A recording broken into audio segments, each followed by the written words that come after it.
इस वीडियो में हम विभिन्न विद्वानों द्वारा दिए गए हिंदी साहित्य के इतिहास के नामों और उनके काल विभाजन को पढ़ेंगे। तो चलिए शुरू करते हैं।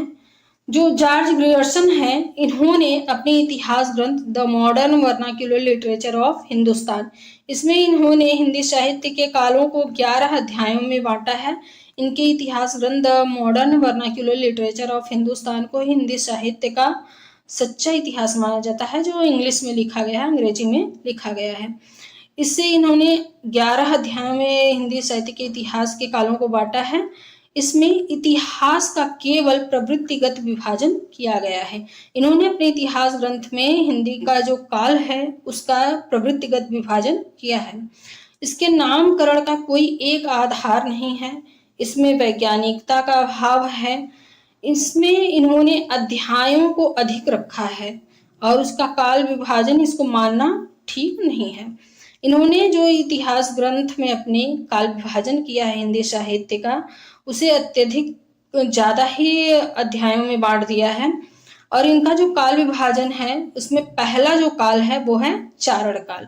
चारण काल की जो समय सीमा इन्होंने निर्धारित की है वो है 700 से 1300 ईस्वी तक।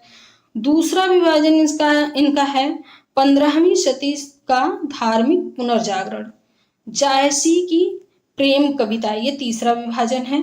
ब्रज का कृष्ण संप्रदाय, मुगल दरबार, इन्होंने प्रसिद्ध कवियों के नाम पे भी जो इतिहास का काल विभाजन किया है। तुलसीदास, रीति काव्य, तुलसी के अन्य परवर्ती कवि अर्थात तुलसी के बाद के जो कवि हैं, 18वीं शताब्दी कंपनी के शासन में हिंदुस्तान, महारानी विक्टोरिया के शासन में हिंदुस्तान।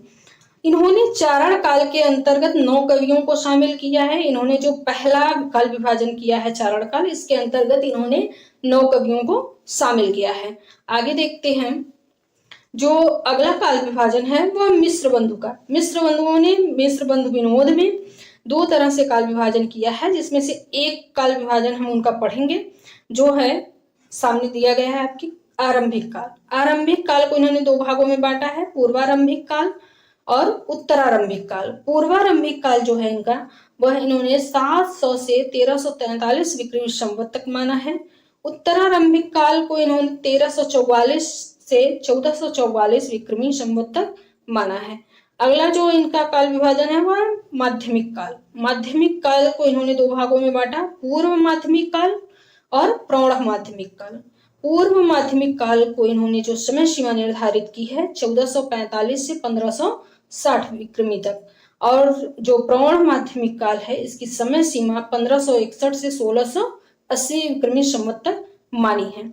अलंकृत काल। अलंकृत काल जो है वह पूर्वालंकृत काल, उत्तरालंकृत काल, ये 2 भागों में बांटा है। और पूर्वालंकृत काल का जो समय सीमा है 1681 से 1790 विक्रमी संवत तक माना है।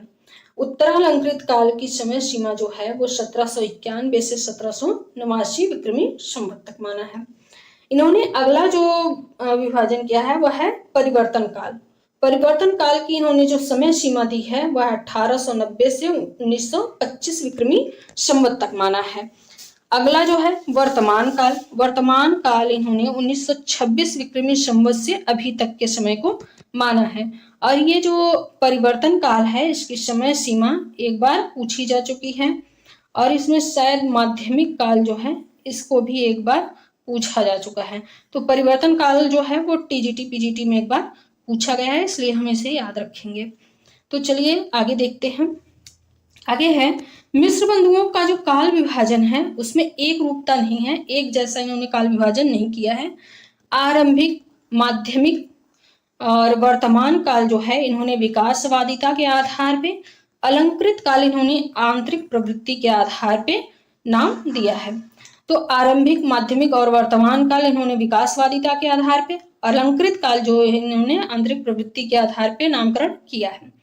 आचार्य शुक्ल ने इनके काल विभाजन पे व्यंग करते हुए लिखा है कि सारे रचना काल को केवल आदि, मध्य, पूर्व, उत्तर इत्यादि काल खंडों में आंख मूंद कर बांट देना, यह भी न देखना कि किस खंड के भीतर क्या आता है, और क्या नहीं, किसी वृत्त संग्रह को इतिहास नहीं बना सकता। ये शुक्ल जी का कथन है मिश्रबंधु विनोद में जो काल विभाजन दिया गया है उसके ऊपर।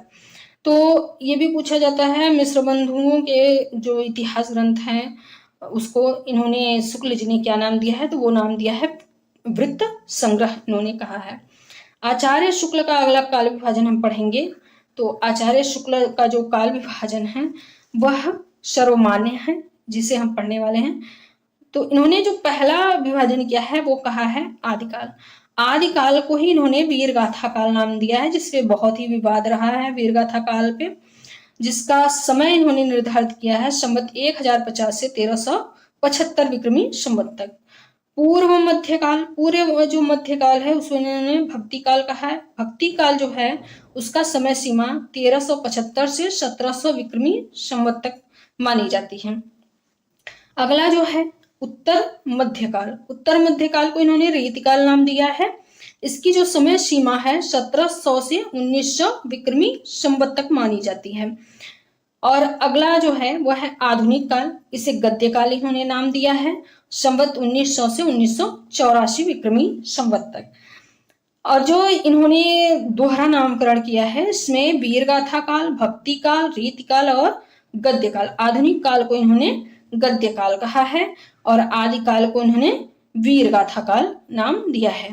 आगे हम देखेंगे आचार्य शुक्ल ने हिंदी साहित्य के इतिहास में, इनके जो इतिहास ग्रंथ है हिंदी साहित्य का इतिहास, इसमें दोहरा नामकरण किया है जिसे अभी हमने देखा। वह आदिकाल को उसकी वीरता की प्रवृत्ति के आधार पर वीर गाथा काल नाम देते हैं। आचार्य शुक्ल का जो काल विभाजन है इन्होंने सर्वाधिक आपत्ति जो विद्वानों को है वो वीर गाथा काल पे है और रीति काल पे है। दो नामों पे इनके काफी विवाद रहा है, जिसमें से वीर गाथा काल एक है। कुछ आलोचकों ने इस नाम को गलत बताया, अनुचित बताया। इसे आदिकाल कहना उपयुक्त माना है।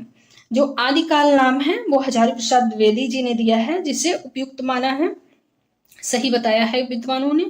फिर भी शुक्ल जी का जो काल विभाजन पद्धति है वो तर्क संगत है। उनका काल विभाजन सरल और स्पष्ट है। अधिकतर जो उनके बाद के इतिहासकार हैं उसी को आधार रूप में उन्होंने ग्रहण किया है। आगे के जो उनके बाद के जो इतिहासकार हुए हैं वो शुक्ल जी के इतिहास को ही आधार बनाकर अपना इतिहास ग्रंथ लिखते हैं। तो शुक्ल जी का जो काल विभाजन है वही प्रमाणिक माना जाता है, वही सही माना जाता है। शुक्ल जी का जो काल विभाजन पद्धति है उसके दो आधार हैं, एक प्रधान प्रवृत्ति है और ग्रंथों की प्रसिद्धि है। इन्होंने अपने काल विभाजन में दो पद्धतियों को आधार बनाया है। जो उस काल में सबसे मुख्य जो प्रवृत्ति रही है, विशेषता रही है, उसको इन्होंने आधार बनाया। और जो जिस काल में प्रमुख जो ग्रंथ थे उनकी कितनी प्रसिद्धि थी, कौन से ग्रंथ प्रसिद्ध थे, उसको इन्होंने अपने काल विभाजन का आधार बनाया है। चलिए आगे देखते हैं राम कुमार वर्मा का काल विभाजन। जो राम कुमार वर्मा हैं इन्होंने अपने इतिहास ग्रंथ को, जो इनका आलोचनात्मक इतिहास है, हिंदी साहित्य का आलोचनात्मक इतिहास, उसे इन्होंने 5 भागों में बांटा, उसके काल विभाजन किया है हिंदी साहित्य के इतिहास का। पहला जो काल विभाजन है इनका संधि काल, इन्होंने आदिकाल को संधि काल और चारण काल कहा है। तो जो संधि काल है वो है 750 से 1000 ईस्वी तक, ये सॉरी ईस्वी है ये। और चारण काल जो है वो 1000 से 1375 ईस्वी तक है।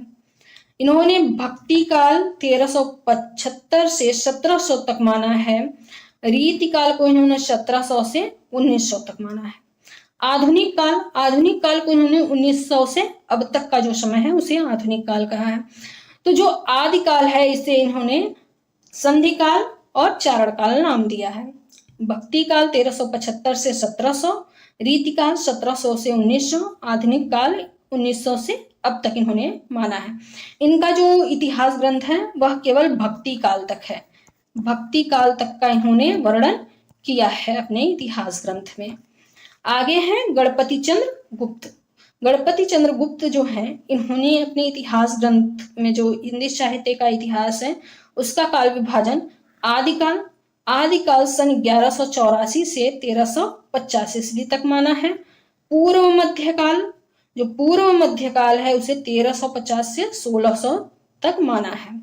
उत्तर मध्यकाल को इन्होंने 1600 से 1857 ईस्वी तक माना है। आधुनिक काल को इन्होंने 1857 से अब तक के समय को आधुनिक काल माना है। ये गणपति चंद्र गुप्त का काल विभाजन है। चलिए आगे देखते हैं। आगे है बच्चन सिंह का काल विभाजन। बच्चन सिंह जो है ये काफी चर्चा में आए टीजीटी पीजीटी 2021 में। इन्होंने अपने इतिहास ग्रंथ को अपभ्रंश काल जो है इसका इन्होंने समय कुछ निर्धारित नहीं बताया है। अगला है भक्ति काल जो है वो सन 1400 से 1600 ईस्वी तक बताया है। रीति काल का जो समय सीमा है वो 1650 से 1857 ईस्वी तक है। आधुनिक काल को इन्होंने 1857 से अब तक के समय को बताया है। जो बच्चन सिंह हैं इनका हिंदी साहित्य का दूसरा इतिहास और आधुनिक हिंदी साहित्य जो है वो इनके जो चर्चित ग्रंथ रहे हैं, जिसमें से हिंदी साहित्य का दूसरा इतिहास बहुत ही चर्चित रहा है टीजीटी पीजीटी 2021 के लिए। तो 2021 में दूसरा इतिहास जो है उससे बहुत सारे प्रश्न आए थे। डॉक्टर राम कुमार वर्मा ने संधि काल के अंतर्गत सिद्ध साहित्य, जैन साहित्य का विवेचन किया है। चारण काल के अंतर्गत डिंगल साहित्य का विवेचन किया है। तो जो राम कुमार वर्मा जी हैं वो जो संधि काल के अंतर्गत सिद्ध साहित्य, जैन साहित्य का वर्णन किया है और चारण काल के अंतर्गत डिंगल साहित्य का विवेचन किया है इन्होंने। राम कुमार वर्मा ने अपने इतिहास ग्रंथ हिंदी साहित्य का आलोचनात्मक इतिहास 1938 ईस्वी में केवल भक्ति काल तक का ही विवेचन किया है। केवल भक्ति काल तक का ही वर्णन इन्होंने किया है, आगे का इतिहास इन्होंने नहीं लिखा है। चलिए आगे देखते हैं। जो आचार्य शुक्ल हैं इन्होंने अपभ्रंश साहित्य को हिंदी से अलग माना है। बाकी सारे विद्वान जो हैं इनके पहले के अपभ्रंश साहित्य को भी हिंदी में ही शामिल करते थे, लेकिन आचार्य रामचंद्र शुक्ल ने अपभ्रंश का जो साहित्य है उसे हिंदी से इन्होंने अलग माना है। शुक्ल जी द्वारा दिए गए नामों में रीतिकाल, वीर गाथा काल सर्वाधिक विवादित रहे हैं।